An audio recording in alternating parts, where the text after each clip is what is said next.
Maintenant, à notre sujet. J'ai déjà traité cette question à plusieurs reprises, et lorsque j'ai commencé à m'y intéresser, à chercher ce que dit la Bible à propos de Mohammed, que la paix soit sur lui, je ne savais pas, au début, que le prophète Mohammed, que la paix soit sur lui, était nommément cité dans la Bible. Nommément cité. Ça m'a échappé pendant très longtemps. Les gens instruits ont dit « Où voyez-vous ça, frère Swaggart ?» affirme qu'il a lu la Bible maintes et maintes fois. Certains versets qu'il cite dans ses ouvrages, il les a lus maintes et maintes fois. J'ai lu la Bible d'innombrables fois, d'autres ont fait autant qui me sont supérieurs en érudisme et qui connaissent l'hébreu et le grec.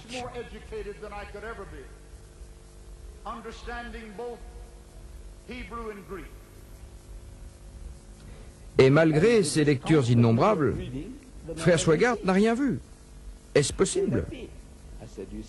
Je vais vous expliquer comment je vois les choses. D'abord, Mohammed est nommément cité. Dans les manuscrits primitifs, le Vieux Testament, selon les autorités religieuses de l'Église, fut conservé en hébreu et le Nouveau Testament dans des manuscrits grecs, en langue grecque. Dans l'Ancien Testament, Cantique des Cantiques, chapitre 5, verset 16, nous lisons en hébreu. Je suis certain que frère Swaggart appréciera, car je l'ai entendu dire qu'il connaissait l'hébreu et qu'il connaissait le grec. En hébreu, nous lisons donc ceci. Cantique des Cantiques, chapitre 5, verset 16, le mot Muhammadin se compose de Mohammed et Im.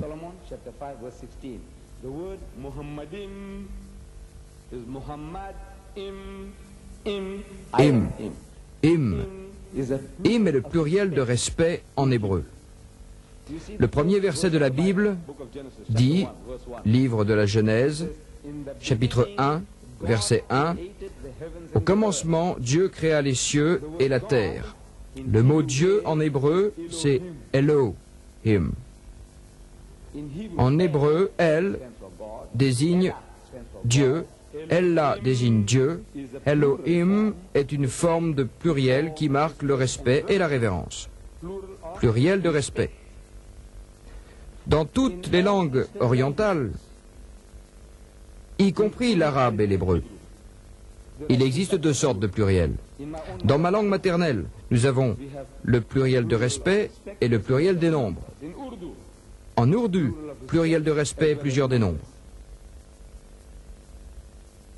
Dans le Coran également, nous trouvons exactement la même chose. Comme dans ce verset, Dieu dit, c'est-à-dire, c'est nous-mêmes qui avons fait descendre la révélation et c'est nous-mêmes qui la préservons. Qui est-ce nous? Demandez à n'importe quel musulman. Qui est-ce nous? Est-ce Dieu, Gabriel et Mohammed, comme le Père, le Fils et le Saint-Esprit? Non, non. C'est quoi ce nous? Que désigne-t-il? Quand on nous dit dans le Coran, dit c'est lui, Dieu, seul et unique. Ici, il parle de nous. Aucun chrétien arabe n'a posé la question aux musulmans. Aucun chrétien arabe n'a demandé aux musulmans qui est ce nous. Car il sait que dans sa langue, il existe deux sortes de pluriels. Le pluriel de nombre et le pluriel de respect. Ce nous, c'est comme dans les décrets royaux. Vous avez le pluriel de respect. Nous avons décrété, dit la reine. Nous, qui désigne-t-il ce nous? Non pas elle, son époux et son fils, non, non, non. Il ne s'agit que d'elle seule. Le pluriel de majesté.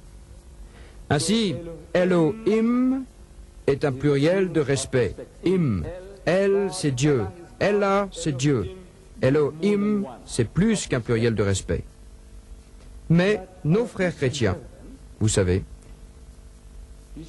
lorsqu'ils veulent expliquer la Trinité, que Dieu Tout-Puissant se manifeste dans trois personnes, trois personnalités, une Trinité, ils disent que ce S désigne le Père, le Fils et le Saint-Esprit parce que c'est au pluriel. Admettons que c'est au pluriel. Mais s'il désigne les dieux, c'est la traduction exacte.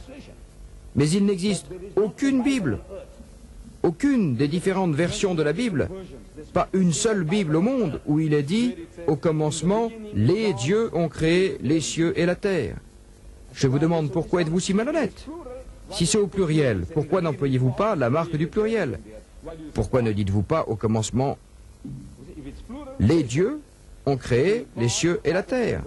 Pourquoi dites-vous « Dieu » ? Voyez-vous, si c'est au pluriel, dites-le franchement, dites qu'il y a des dieux. Le Père, le Fils et le Saint-Esprit, et qu'ensemble, ils ont créé les cieux et la terre. Non, demandez à n'importe quel juif, c'est son livre saint, demandez-lui ce que signifie ce hymne, il vous dira, écoutez, c'est, dans ma langue, c'est le pluriel de respect, Dieu est unique, mais par respect, nous parlons de cette manière. Hymne, Muhammad, hymne, pluriel de respect. Le mot est là, en hébreu. Dans l'original de ce qu'ils appellent original, il est là. Mais ils l'ont traduit en anglais, le tout beau. Mon bien-aimé est tout beau, dit Salomon. Quand vous lisez le tout beau, il ne vous vient pas à l'esprit de l'associer avec le mot Mohammed. Vous le lisez des milliers de fois, le tout beau, le tout beau. Ou disons-le dans une autre langue, le loué, le loué. Mohammed veut dire le loué. Quand vous dites le loué, vous ne pensez jamais qu'on parle de Mohammed. Quoique Mohammed veuille dire le loué. Vous n'avez pas le droit de traduire les noms propres, quels qu'ils soient. Votre nom ne doit pas être changé. Monsieur Noir est Monsieur Noir, même s'il est blanc. Qu'il soit européen ou caucasien, vous n'avez pas le droit de dire Monsieur Aswad. Vous ne pouvez pas l'appeler Monsieur Aswad. Il est Monsieur Noir. En ourdou, je dis Monsieur Noir. Je ne peux pas dire Monsieur Kala. Je n'ai pas le droit de traduire les noms propres. Vous savez, à une certaine époque, le président de l'Afrique du Sud était Mynheer Swart. En afrikaans, Mynheer veut dire monsieur, et Swart, noir. Mynheer Swart signifie donc monsieur noir. Mais je dois conserver le mot Swart pour que vous sachiez qu'il est Afrikaner. Si je traduis par monsieur noir, vous pourrez penser qu'il est français. Si je le traduis par Kala, vous croirez que c'est un Pakistanais. Voyez-vous, si je le traduis en zoulou, Memza Miyama, ce qui veut dire noir, vous allez penser qu'il est zoulou. Le président d'Afrique du Sud.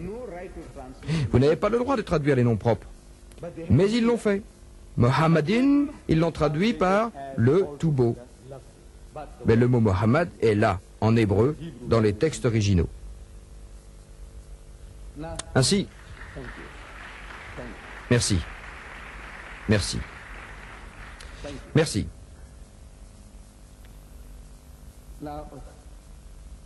Si l'on analyse, pour vous montrer par d'autres preuves que la maladie était très répandue parmi les traducteurs de la Bible, en particulier dans le dogme chrétien,